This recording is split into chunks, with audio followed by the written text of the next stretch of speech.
You've just met with a prospect. What comes next? In this video, we're going to explore what to do after you've just been to a prospect meeting. The first thing to do, and it kind of goes without saying, is to absorb your meeting notes.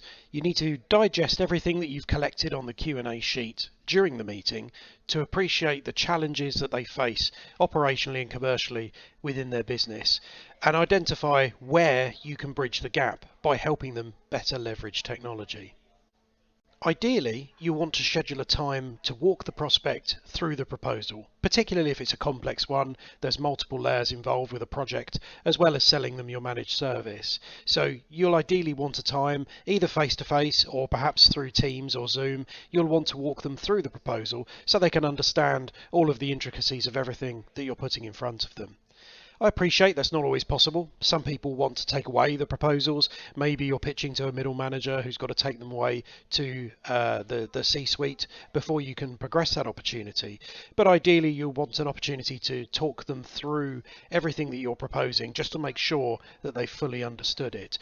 But if that's not going to be possible, make sure it can be easily digested. The proposal really is as idiot-proof as it can be, so they can understand what you're proposing and, importantly, why. To tailor your proposal, you'll want to take your standard template that talks about you and in your business and personalize it to make sure that, firstly, it talks about them and their needs.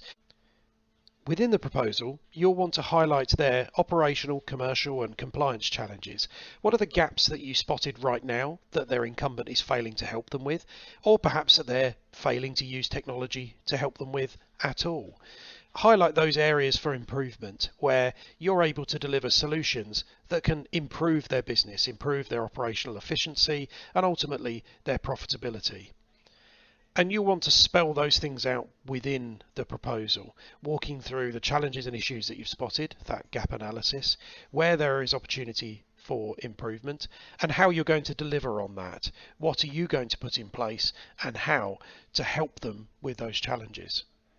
And lastly, as we've explored before, make sure that you have structured your pricing model in a way that they'll understand, either breaking it down into component parts so they can compare like for like with what they have now, or perhaps even consider mirroring the pricing structure from their incumbent to make it as easy as possible to compare your proposition with the one that they have now. And you might be more expensive, that might be intentional. You may be including more of a service, but you've got to make sure that that's evident and clear in your proposal so they can see the value, not just look at the bottom line price and skip over everything that you're offering.